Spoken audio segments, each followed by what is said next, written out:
नमस्कार दोस्तों, RPSC topper के इस चैनल पर मैं अजय सिंह चारण आपका हार्दिक स्वागत और अभिनंदन करता हूं।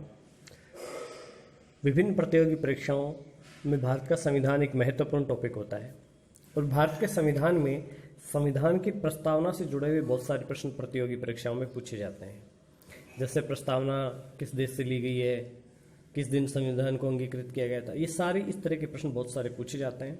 आज हम संविधान की प्रस्तावना पर चर्चा करते हैं। प्रस्तावना या उद्देशिका, संविधान में बहुत बार प्रस्तावना की जगह उद्देशिका शब्द का प्रयोग किया गया है और प्रतियोगी परीक्षाओं में भी उद्देशिका शब्द आता है। तो हमें उद्देशिका का मतलब ये लेना है कि उद्देशिका ही प्रस्तावना है। यह समाज का प्रतिबिंब होती है। प्रस्तावना उन सब बातों का सार तत्व है जिनका उल्लेख संविधान में होना है। भारतीय संविधान की प्रस्तावना 13 दिसंबर 1946 को संविधान सभा की तीसरी बैठक में इसलिए नाम ले रहा हूं क्योंकि संविधान सभा की पहली बैठक 9 दिसंबर 1946 को हुई, दूसरी बैठक 11 दिसंबर 1946 को हुई और तीसरी बैठक 13 दिसंबर 1946 को हुई। इस बैठक में पंडित जवाहरलाल नेहरू ने उद्देश्य प्रस्ताव रखे थे जो 22 जनवरी 1947 को स्वीकृत किए गए थे। इसको ध्यान में रखना, उद्देश्य प्रस्ताव प्रस्तुत हुए थे 13 दिसंबर को और स्वीकृत हुए थे 22 जनवरी 1947 को। यह प्रस्ताव ऑस्ट्रेलिया के संविधान से प्रेरित थे। इसलिए ऐसा कहा जाता है कि भारतीय संविधान की प्रस्तावना ऑस्ट्रेलिया के संविधान से ली गई है। मूल प्रस्तावना में भारत को एक संपूर्ण प्रभुत्व संपन्न लोकतांत्रिक गणराज्य बनाने की बात की गई थी। कई बार ऐसा प्रश्न पूछ लेते हैं कि मूल संविधान की प्रस्तावना में क्या शब्द थे, क्योंकि समाजवादी और पंथ निरपेक्ष शब्द 42वें संविधान संशोधन 1976 द्वारा जोड़े गए थे।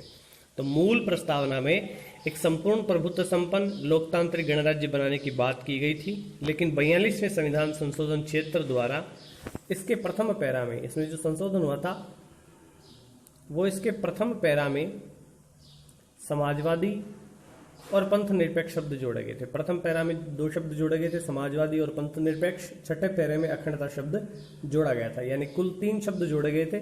प्रथम पैरे में समाजवादी और पंथ निरपेक्ष, छठे पैरे में अखंडता शब्द। अब जो वर्तमान में भारतीय संविधान की प्रस्तावना है वो इस प्रकार है कि हम भारत के लोग भारत को एक संपूर्ण प्रभुत्व संपन्न समाजवादी पंथ निरपेक्ष लोकतंत्रात्मक गणराज्य बनाने के लिए इसके समस्त नागरिकों को सामाजिक, आर्थिक, राजनीतिक न्याय, विचार, अभिव्यक्ति, विश्वास, धर्म, उपासना की स्वतंत्रता, प्रतिष्ठा और अवसर की समता प्राप्त करने के लिए उन सब में व्यक्ति की गरिमा, राष्ट्र की एकता और अखंडता सुनिश्चित करने वाली बंधुता बढ़ाने के लिए दृढ़ संकल्पित होकर इस संविधान सभा में आज दिनांक 26 नवंबर 1949 मिति मार्गशीर्ष शुक्ला सप्तमी संवत 2006 विक्रमी को एतद द्वारा संविधान को अंगीकृत, अधिनियमित और आत्मार्पित करते हैं। इसमें देखिए, सबसे पहले इसमें लिखा है कि हम भारत को एक समाजवादी पंथ निरपेक्ष लोकतंत्रात्मक गणराज्य बनाने के लिए इसके नागरिकों क्या देते हैं, सामाजिक, आर्थिक, राजनीतिक न्याय। 3 प्रकार के न्याय की बात की गई है। विचार, अभिव्यक्ति, विश्वास, धर्म और उपासना की स्वतंत्रता, ये स्वतंत्रता की बात की गई है। अवसर की समता प्राप्त करने के लिए व्यक्ति की गरिमा, अवसर की समता, व्यक्ति की गरिमा और राष्ट्र की एकता और अखंडता को सुनिश्चित करने वाली बंधुता बढ़ाने के लिए संकल्पित हुए हैं। इस प्रकार ये वर्तमान में भारतीय संविधान की प्रस्तावना है। अब हम देखते हैं कि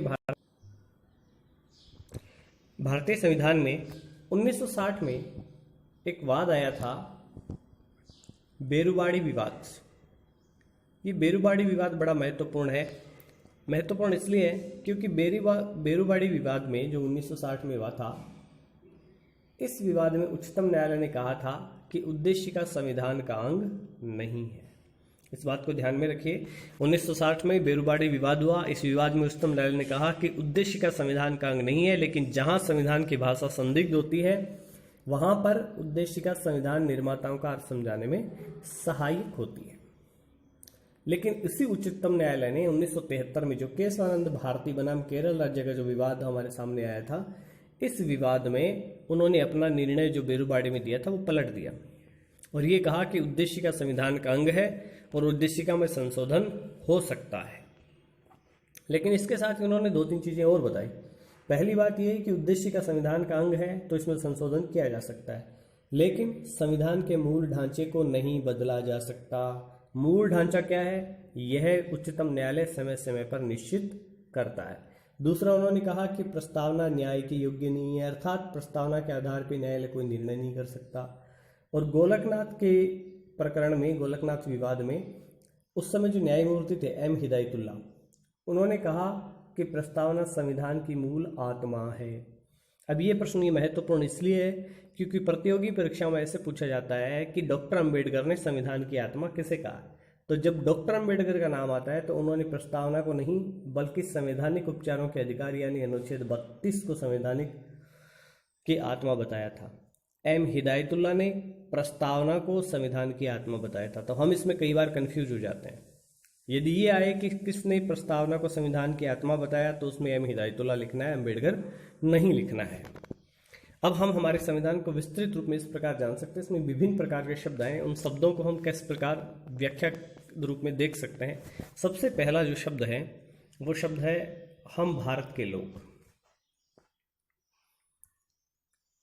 उद्देशिका का आरंभ इसी शब्द से होता है, हम भारत के लोग। इसका तात्पर्य है कि संविधान का मूल स्रोत भारत की जनता है और वही समस्त शक्तियों का केंद्र बिंदु है, यानी भारत की प्रभुसत्ता जनता में निहित है। ये प्रश्न कई बार पूछा गया है ऐसा कि भारत की प्रभुसत्ता किसमें है, तो भारत की प्रभुसत्ता जनता में निहित है। यह शब्द संयुक्त राष्ट्र संघ का चार्टर जो है उसकी प्रस्तावना हम संयुक्त राष्ट्र संघ के लोग से लिया गया है। भारतीय संविधान की जो संघ की प्रस्तावना है संविधान की, उसमें शब्द है हम भारत के लोग। हम भारत के लोग ये शब्द जो है यह यूएनओ की प्रस्तावना के समरूप है। अगला है संपूर्ण प्रभुत्व संपन्न। इसका आपको पता ही है, संपूर्ण प्रभुत्व संपन्न का मतलब है भारत अपने आंतरिक और बाह्य मामलों में किसी भी विदेशी सत्ता के अधीन नहीं है। और अगला है समाजवादी। भारत 42वें संविधान संशोधन द्वारा ये शब्द जोड़ा गया था। भारत का जो समाजवाद है वो साम्यवादी नहीं है। समाजवाद बहुत तरह के होते हैं, श्रेणी समाजवाद, गिल्ड समाजवाद, मार्क्सवादी समाजवाद, लेनिनवादी समाजवाद। लेकिन भारत का जो समाजवाद है वह लोकतांत्रिक समाजवाद पंडित नेहरू जी की अवधारणा पर आधारित है।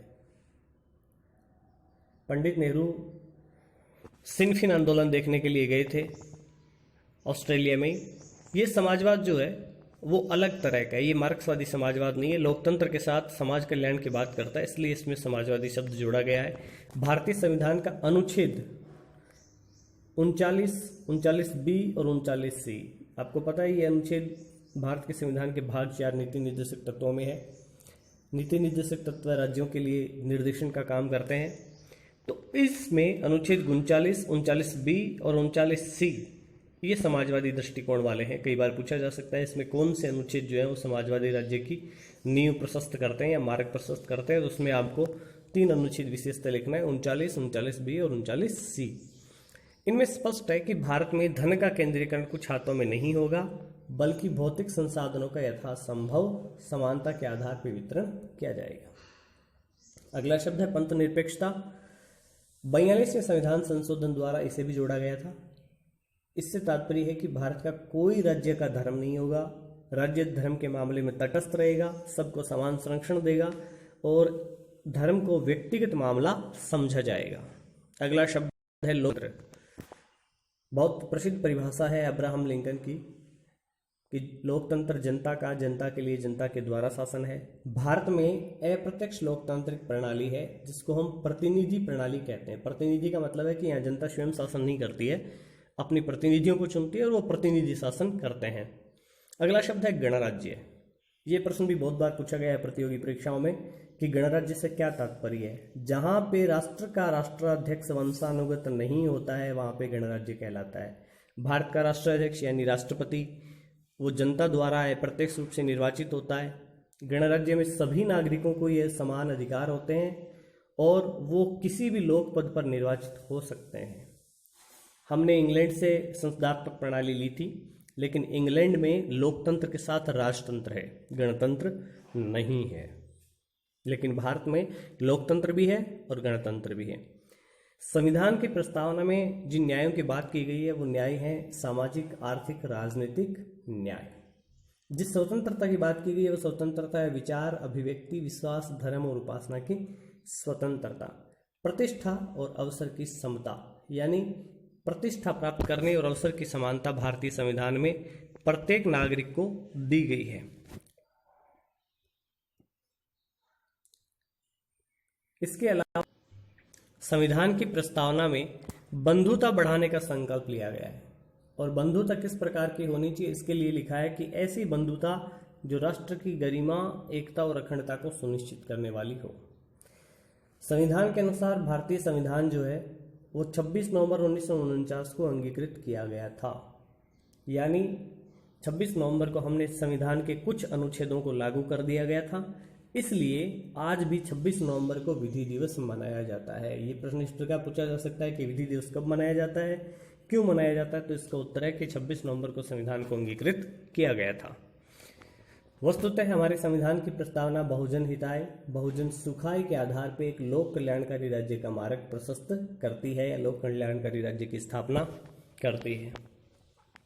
व्यक्ति की गरिमा, राष्ट्र की एकता और अखंडता संविधान की प्रस्तावना के तहत एक संकल्प है। कई बार पूछा जाता है कि क्या संकल्प है, तो उसमें लिखना है राष्ट्र की गरिमा, एकता और अखंडता। आधारभूत ढांचे की अवधारणा सबसे पहले जो है वो केशवानंद भारती बनाम केरल राज्य के बाद में निश्चित की गई थी। इसके बाद में एक शब्द आता है एस आर बोम्मई बनाम भारत संघ। इसको कई बार या कई किताबों में, कई पेपरों में एस आर बम्बई लिख देते हैं। बम्बई एक भारत का प्रांत है और एस आर बोम्मई एक व्यक्ति है। तो हमें इसमें ध्यान में रखना है कि एस आर बोम्मई एक व्यक्ति है। एस आर बोम्मई बनाम भारत संघ जो विवाद था, उस विवाद में धर्मनिरपेक्षता को संविधान का मूल ढांचा घोषित किया गया था। संविधान को अंगीकृत किसने किया, तो इसका अर्थ है संविधान को अंगीकृत भारत की जनता ने किया था और संविधान सभा के माध्यम से किया था। भारत एक संपूर्ण प्रभुत्व संपन्न लोकतांत्रिक गणराज्य 26 जनवरी 1950 को बना था। इसी दिन हमारा संविधान लागू हुआ था। और इसके पीछे भी आपको पता है कि 26 जनवरी को यादगार बनाने के लिए ही हमने 26 जनवरी को चुना था, क्योंकि 26 जनवरी 1930 को हमने पहली बार तिरंगा फहराया था। तो उस स्वतंत्रता दिवस को याद रखने के लिए हमने 26 जनवरी को संविधान को लागू किया था। और वर्तमान में भारतीय संविधान की प्रस्तावना में अब तक केवल एक बार संशोधन हुआ है, वो भी 42वें संविधान संशोधन 1976 में। यदि सन पूछे तो केवल 76 लिखना है, संशोधन पूछे तो 42 में लिखना है। मैं आशा करता हूँ आपको प्रस्तावना से संबंधित बहुत सारे प्रश्न, बहुत सारे डाउट आपके क्लियर हुए होंगे। प्रतियोगी परीक्षाओं में जुड़े रहने के लिए आप हमारे चैनल को लाइक, शेयर और सब्सक्राइब करिए। इसी शुभकामनाओं के साथ बहुत बहुत धन्यवाद, बहुत बहुत आभार।